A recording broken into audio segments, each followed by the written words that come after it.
jërë ngeen jëf mbokk yi Dakaractu ñu ngi leen di nuyu tey ñu am mbégte ak bànneex di dalal monsieur le ministre Dame Diop ministre de l'emploi de la formation professionnelle ak li nga xam ne moom mooy wàllu artisanat muy ministère bu yaatu boo xamante ne nii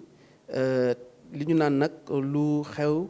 lu ay di njàmbat tey nag xam nañ ne ministre bi secteur bi mu yor moom la ñëpp di waxtaane dégg ngeen li xew nii récemment muy gaalu looco yeeg lu ni mel wàllu artisanat ci réew mi fi ñu ko bëgg a jëlee fi ñu ko bëgg a yóbbu loolu lépp bëgg nañ ci ànd ak monsieur le ministre ñu ngi lay nuyu. maa ngi lay fay monsieur Ba di la remercier bu baax seen équipe Dakaractu ci opportunité bi ngeen may à travers seen organe ma waxtaan ak mbokku sénégalais yi nekk ci biir réew mi ak ñi nekk bitim réew ci li nga xam ni moom la ma président dénk te nga tënk ko léegi ci wàllu emploi formation professionnelle ak artisanat. monsieur le ministre tey yéen a ngi fii ci Mbour pour waxtaanee li nga xamante ne moom moo jëm ci secteur bi ñu la dénk muy wàllu artisanat ñan ak ñan ñoo fi daje ak lan moo wundu li nga xam ne moom mooy ndaje. waaw ñu ngi daje fii tey ci Mbour ci suba ba léegi te fas yéene wëyal waxtaan wi suba xam nga président de la République dafa commandité woon yàgg na gannaaw bu mu tegee plan Sénégal émergent mu jàpp ne secteur artisanat daf ci am solo mu ne kon ci secteur boobu nañ ko taxawal stratégie nationale de développement de l'artisanat SNDA joxe ci ay tegtal yu wóor wax aussi ci biir stratégie boobu ñu def ko de façon inclusive maanaam ñu waxtaan ak acteurs yëpp pour mën def stratégie boo xam ne mooy gouverner secteur bi ci fii at yi ñu jëm ci kanam liggéey boobu nag ñu yàgg ko def suma collègue ministre Mamadou Talla ancien ministre en charge de l'artisanat tàmbali woon ko ñu fas yéene ko égale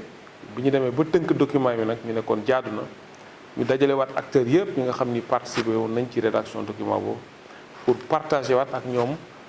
dernière mouture document boobu loolu moo ñu indi fii ci Mbour ñu dajale fii président union nationale des chambres de métiers ak tous les présidents de chambres de métiers du Sénégal des 14 régions du Sénégal boole ci aussi ak secrétaires généraux chambres de métiers yi mais surtout boole ci aussi les présidents des organisations professionnelles artisanales les OPA comme on les appelle ñu tànn ci daanaka ñaar fukk ñoo xam ni ay OPA yu mag lañu am aussi ay personnes ressources yoo xam ni ñoo daje fii pour partager ci SNDA boobu ci stratégie bi pour càmbaraat ko balaa ñu koy jébbal président de la République pour validation xam nga aussi président de la République bu mu waxee ñu def stratégie bi daf ci boole woon ñu def ay réformes yi jiitu na ci réforme chambre de métiers yi parce que instruction bi mu ñu jox mooy chambre de métiers yi dañoo war a fees seen place te pour ñu fees seen place il faut ñu réformer ko ni muy doxee ni muy fonctionner tey ci jamono yi pour réforme yi nga xam moom la ñu bëgg a indi ci biir secteur bi chambre de métiers yi mën ko porter parce que chambre de métiers démembrement état la wax naa ne malheureusement artisan yu bëri bokkuñu ci chambre de métier li ci ëpp parce que duñu gis njëriñ boo xam ni moom la chambre de métier amal leen suñu politique tey mooy renforcer chambre de métier yi ba nga xam ni tey artisans yi dinañ gis njëriñam pour jëlal seen bopp volontairement dem bindu ci chambre de métier yi pour mën a profiter ci programme yi nga xam ni moom la état bi di def jëmale ko ci artisans yi. alors foofu sax laa lay interpeller président chambre de métier yi nga xamante ne ñu ngi ci ndaje bi ñu jàpp ne am na ñu gis ne sax ci ginnaaw ne da nga profiter pour régler ay problèmes yu bëri ndax gis nañu ne ñoom seen biir ci kaw ak ci suuf maanaam am na ay biccoo mbaal. non amul mbiccoo ak mbaalo jàpp naa ne président chambre de métier yi tey ma leen di féliciter vraiment ci seen ñëw mais seen contribution xëy na amoon na tuuti manque de communication entre chambre de métier yi ak organisation professionnelle d'artisans yi OPA yi mais tey vraiment may sant yàlla bu baax président union nationale mooy féliciter mooy président Issa Dieye jël initiative woo OPA yi woo chambre de métier ñu toog waxtaan tey li ma dégg ci waxtaan bi lu rassurant la jàpp naa ne manque de communication moom mais wax naa leen que ne chambre de métier mooy njaatige organisation OPA yi donc OPA yi dañu war a dem bokk ci chambre de métier yi mais bien évidemment OPA yi tamit am na loo xam ni war nañ ko def mooy OPA yi dañu bëri te bu ñu jëlee OPA normalement OPA bi par filière la war a nekk boo jëlee mécaniciens yi dañoo war a am benn organisation moo kuréel mécanicien yëpp ñi nekk ci filière mécanique yëpp muy mécanicien muy électricien muy tôlier et cetera ñooñu ñëpp dañu war a bokk ci benn organisation professionnelle. mais soo jëlee benn filière aussi mënoo ci am organisation professionnelle yu bëri malheureusement loolu am na tey ci mécaniciens yi da ngay gis ñaari kuréel ci tailleurs yi da ngay gis ñaar ba ñetti kuréel. donc loolu la ñu leen wax que ne tey ci SNDA bi dañu bëgg a taxawal ay critères yoo xam ne dinañ rationaliser OPA yi ñu nekk ay OPA yu am doole yoo xam ne dañu mën a taxaw ci wetu chambre de métier yi pour mën a bokk liggéey loolu jàpp naa ne li ma fi gis tey war na ko mën a yombal parce que président OPA yëpp nangoon nañ que ne OPA yi bëri na et que su OPA yi jaxasee bokk nga gis mécanicien ak tailleur yu bokk OPA dafay indi réero donc tey li ñu bëgg mooy organiser OPA yi par filière am au moins benn OPA par filière muy OPA bu am doole loolu chantier la boo xam ne ñu ngi siy liggéey mais beneen bi ñuy liggéey aussi mooy réforme chambre de métier parce que chambre de métier yi wax naa leen que ne suñu bëggee delloo ko place am ñu yor doole ji di doxal il faut mu nekk des maisons de verre nga xam ni artisans yëpp dinañ ci gis seen bopp pour mën a ñëw dugg ci bokk ci donc d' abord ci ni ñu ciy bokkee parce que artisan bu bëgg am carte électeur am carte de membre ci biir chambre de métier war na ko am mais ci biir chambre de métier ni muy fonctionner que ça soit beaucoup plus inclusive mais que ça soit aussi beaucoup plus inclusif mais que ça soit aussi beaucoup plus transparent ba artisans yi yëgal na seen bopp na ñoo war nañ dem bindu ci biir chambre de métier. alors monsieur le ministre xam nañ ni li nga xam ne moom mooy mbas mi bu mu yëgsee bouleversé na secteur yu bëri secteur artisanat particulièrement yéen est-ce que mën ngeen wax réellement lan ngeen def pour jàppale ñi nga xamante ne nii ñoom ngeen nekkal. waaw mbas mi impacté na secteur yëpp mais rawatina secteur artisanat loolu moo tax bi mu mbas mi ñëwee ñu décidé gunge yenn secteurs yi particulièrement tailleurs yi wax naa ne def nañ fi opération 1 million de masque bu nekk ñu jënde ko ci artisans yi 400 000 sur l' ensemble du territoire sénégalais loolu nekk 400 millions de francs CFA boo xam ne dañ ko delloo artisans yi li ñu ci jublu woon nag du woon pour defar masque rek mais dañ bëggoon d' abord jàngal couturiers yi nan la ñu defaree masque normalisé mais aussi permettre de mettre de l' argent boo xam ne dina dellu ci artisans yi particulièrement ci couturiers yi loolu def nañ ko mu nekkoon opération bu réussie dans toutes les régions du Sénégal chambre de métier yi liggéey ak couturiers yi fa nekk pour ñu mën a defar seen quota de masque chaque région defaroon na 30 000 masques mais évidemment Dakar moo jëloon li ci ëpp donc objectif bi ñu ci amoon jot atteindre nañ ko mooy artisans yi mën a defar ay masques normalisés mais artisans yi aussi mën a am xaalis pendant la pandémie loolu dekk na loo xam ni def nañ mais gunge nañu aussi yenn artisans yi surtout ci ñi nekk ay soudeur mécanique pour ñu mën a defar ay lave-mains yoo xam ni dëppoo na ak suñu artisanat dëppoo na aussi ak li nit ñi soxla pour ñu mun ci te lave-mains yooyu dañ ko jënd li ci ëpp ñu jënd ko yóbbu ko ci école yi bi nga xamee ni ñi ngi waajal ubbiwaat école bi comme ni ñu ko président de la République santé woon donc mais leneen lu ñu def aussi je dois l'avouer que am na appui boo xam ni jagleel lañ ko artisan yi mais ba fi may wax ni mun na xëy na li ma artisan yi du ma dugg ci fay lañ toll ak fay lañ toll mais jotaguñ xaalis mais incha allahu rabbi président de la République décidé ne jàppale artisans yi def nañ ci liggéey bu am solo la bi ci njëkkoon mooy malheureusement artisans yi xamuñu woon seen lim maanaam statistiques yi dafa xawoon manqué parce que comme ni ma waxee léegi rek téeméeri artisan yoo jël daanaka ñaar fukk yi wala fanweer yi ñoo dem bindu ci chambre de métier alors que président dafa bëggoon appui bii nga xam ne ñu ngi ko doon def ci artisans yi mu laal artisan bu nekk que nga bindu wala nga bañ a bindu donc loolu moo taxoon ñu def benn recensement ak gouverneur l'ensemble des gouverneurs de région du Sénégal pour que artisans yi bindu liggéey boobu pare nañ ko tey settantal nañ ko ak en rapport avec les comités régionaux ba tey am nañ lim bi li ci des mooy ci fan yi ñu recruter opérateurs yi nga xam ne ñooy def cash transfert parce que appui bi xaalis la boo xam ne dañ leen koy yónnee mais au lieu que ñu leen koy jox nii mai à mai dañuy recruter ay opérateurs ñu ngi ci processus bi pour opérateurs yooyu ñi nga xam ne ñooy def cash transfert bi mën a yónnee xaalis bi ci fan yi di ñëw incha allah. monsieur le ministre mënuñu la dalal ci moment bi te laajuñu la wàllu xëyum gone yi dégg nañu ne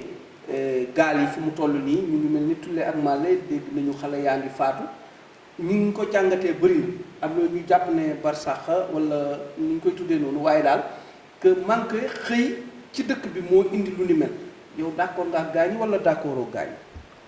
non d'accorduma en partie wax naa ko ci sa yeneen naataango que tukki moom dem ak ñëw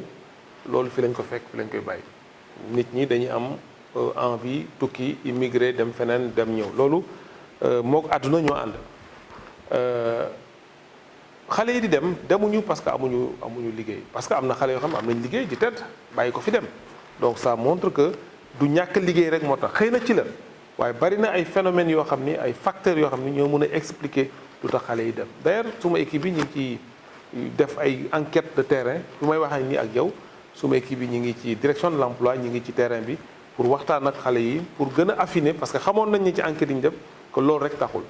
donc li am solo mooy que ne ñu wax xale yi que d'abord tekki du rek tukki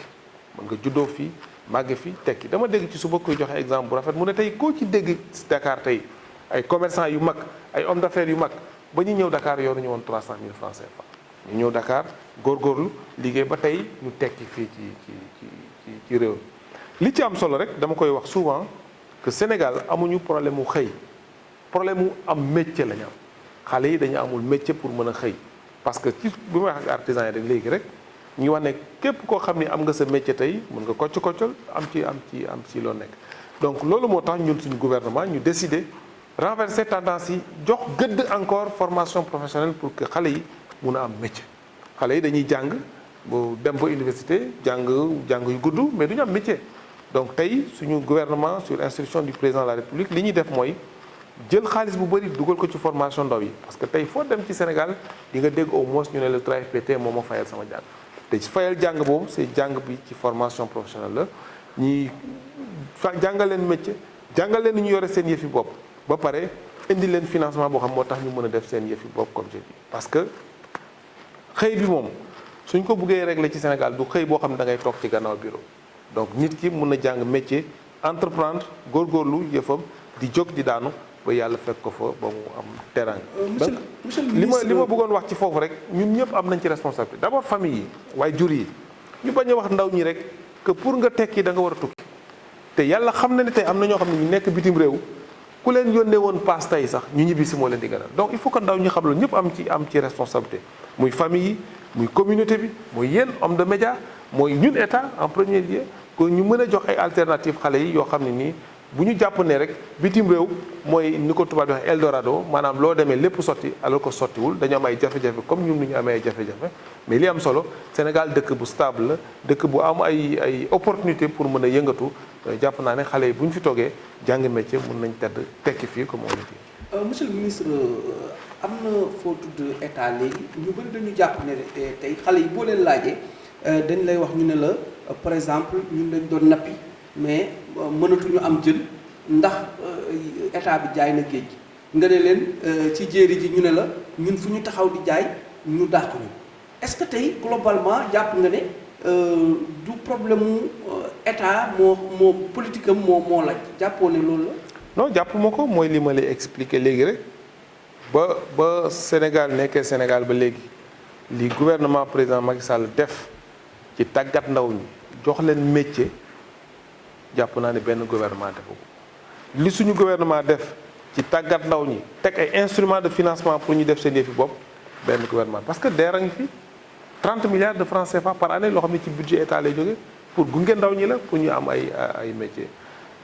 adduna nag li may wax souvent que ne Sénégal réew mu ndaw la am aussi ay ambition yu mag mais président de la République am na yéene am volonté politique. pour jàppale ndaw ñi parce que initiative bi njëkk ci initiative am bi ñu ko fale c'est PSE jeunesse 2035 te ku wax jeunesse wax formation wax qualification wax emploi te tey cadre yooyu am na daanu nag dajul suuf moi je suis d'accord que am na loo xam ne def nañ ko waaye des na lu ñeneen lu ñu war a def parce que li ñu waroon def moo bëri. peut-être monsieur le ministre ma bàyyi la nga joxe say dernière considération. waaw considération bi wax rek gannaaw bu ma masawoo ñi nga xam ni am nañu seen bakkan des na ci géej gi ma profité ci seen antenne rek lancer un appel aux jeunes wax leen que ne tekki moom suñ borom moo ko yor mais fii ci Sénégal am nañ ay possibilités dem jàng métier mën a dem yëngatu ci li nga xam ne moom lañ bëgg a yëngatu bu ñu jàppee ne nag jël gaal dem bitim réew mais li ma wax mooy ci bitim réew tey am na ñoo xam ne ña nga fa noonu lañ demee waaye tey paas bu leen delloo si Sénégal sax amuñu ko donc mbir mi du loolu dañu gëm seen bopp gëm ne ñoom dañoo war a nekk fii tekki fii entreprendre jàng métier dispositif yi am na bu ñu nañu génne seen xel que ne ku amul bras long wala ku bokkul fenn rek doo am ci loolu li état def pour ñëpp la dañ ko gëm xam nga ne mun nga nekk fii yëngu ci mbay yëngu ci càmm yëngu ci élevage yëngu ci leneen pour mën a vivre décemment pour yow ak sa njaboot moo gën dem ci géej gi donc vraiment je lance un appel aux jeunes sénégalais ñu xam ne Sénégal Afrique ñun ñoo koy tabax te ñi bitim réew fi ñuy dem ñooñu am nañ lu leen doy jàpp naa ne toog sa réew parce que njëriñ aussi loo fekkee njëriñ loo fekkee waaye loo mën a am bitim réew aussi te bokkoo ko say mbokk fii amul sens donc je lance un appel aux jeunes que ñu delloo si seen xel xam ne àdduna am na loo xam ni dara jaru ko. jërë ngeen jëf mbokki internetu Dakaractu mun noonu benn entretien bu ñu doon am ak monsieur le ministre de l'emploi de la formation professionnelle et de l'artisanat monsieur Dame Diop xam naa beneen yoon dinañ dugg nag ci wàllu Diourbel. incha allahu rabbi ci ni ngeen toogee foofu. amul benn problème incha allahu rabbi. jërëjëf dinaa ci kontaan trop jërëjëf.